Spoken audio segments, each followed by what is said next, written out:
Now the next part, of course, is the legs of the Titus.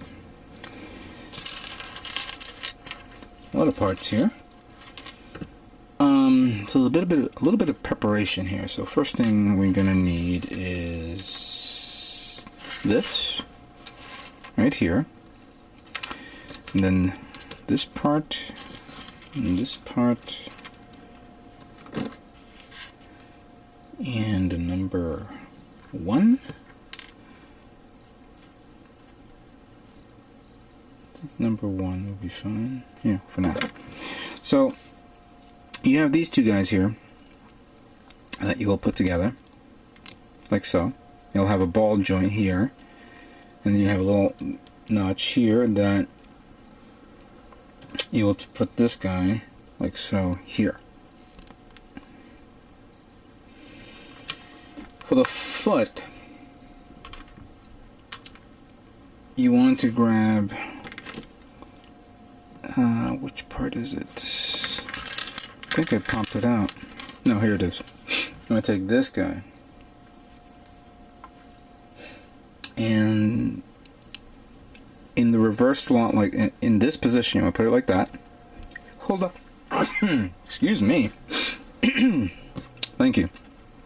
And then you want to put this part over here, like that. So it looks like this. And then you take this and put it in like that. Simple enough. So let's put this to the side and then move on to the next one.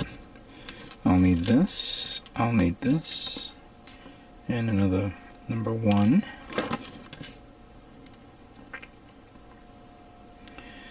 You put it in the reverse slot like that. So it looks like this. You put this to the side.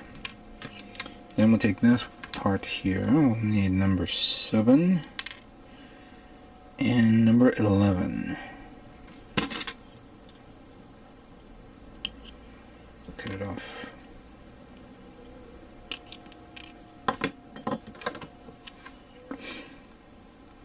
Let me put this part over here, like so. And then this one facing like this, the curved part down, so it looks like that. See? Now, in this position, you take this part, you slide that over here, where it meets this part here, and you close it up.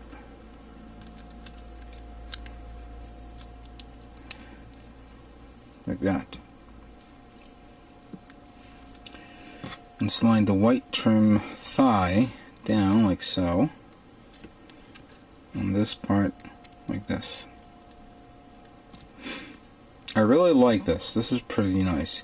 I wonder how Bandai is going to approach this when they make the master grade. I think it could be the possibility that obviously it's going to be one part here, the other one part here, and then the whole inner frame, how it's supposed to be. And we take this guy, slide that there, parts of the knee,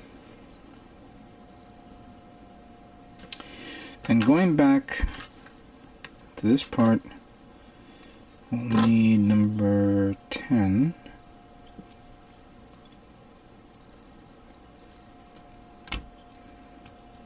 Here we go.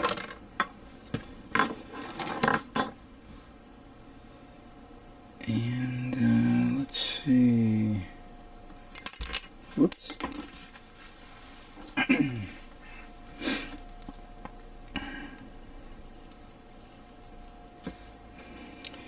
And we put this part right over here.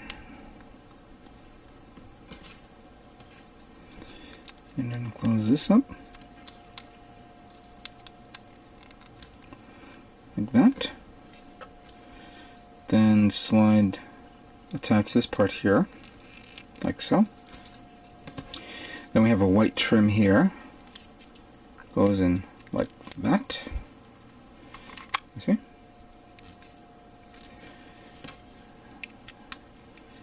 And then the hip joint.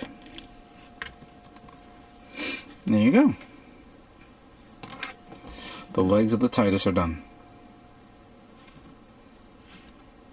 Let's move on to the final build. Alright, let's put this this guy together. See what we have here. Put the legs on first.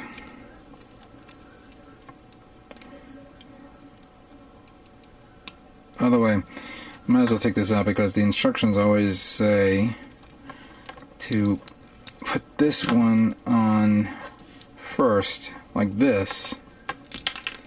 Whoops, that came out. That fell into... No. Alright, get over here. Alright, so let's try that again.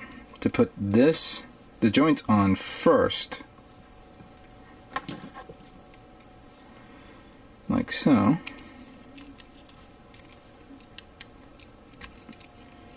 Come on, get in there. Thank you. And then put it up the crotch area.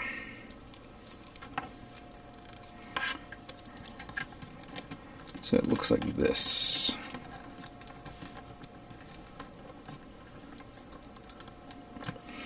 And then we take the right arm, put it in like that.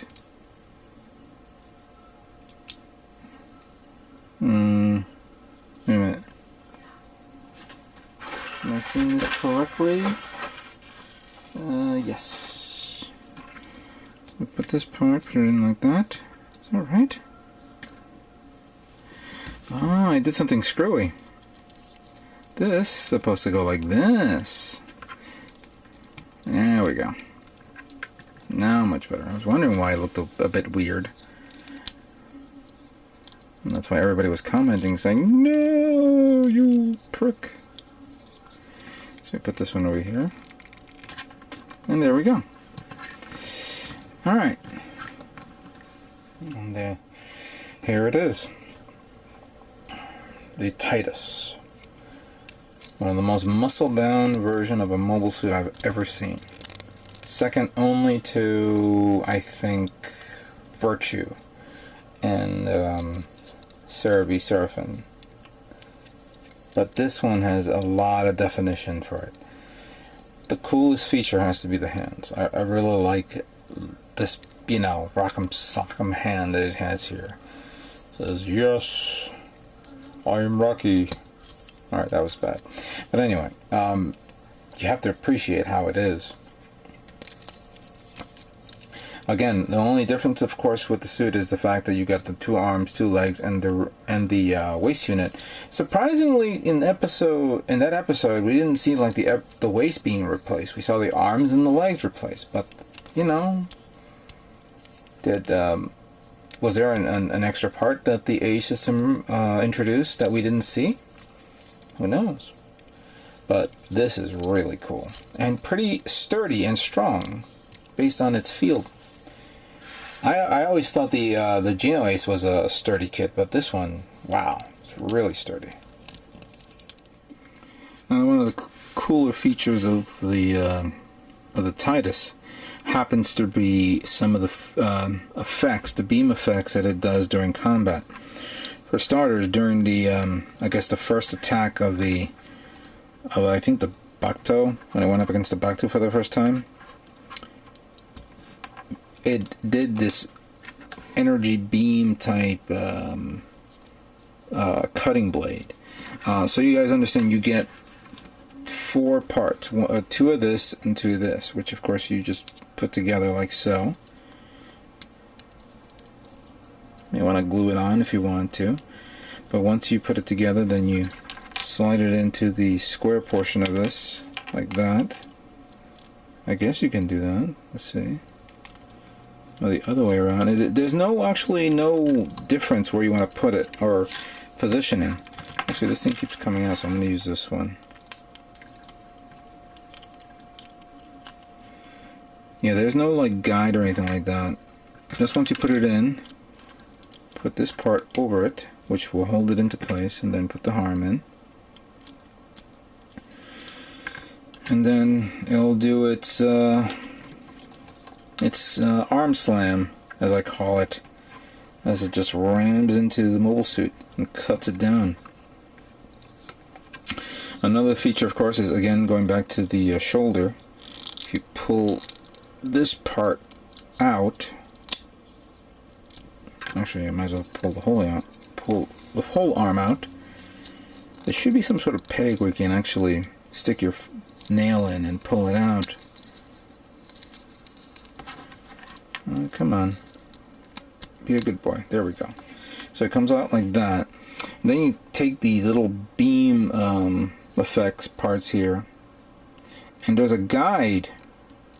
It's like a little notch guide there that you can actually stick them in like so. Be careful with these. These things will roll off your table, and they'll be, you know, it'll disappear to oblivion. But I want to put all these parts on so you can see firsthand what I'm talking about.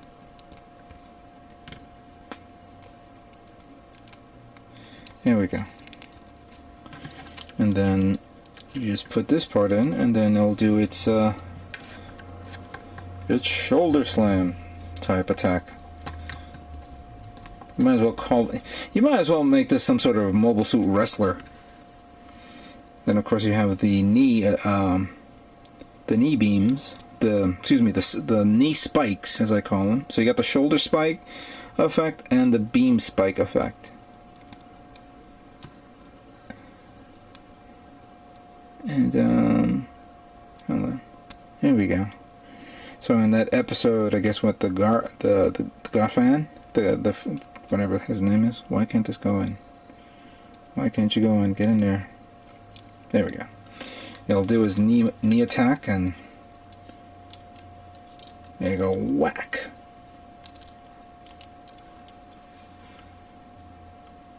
Now that's a cool pose. And there you have it.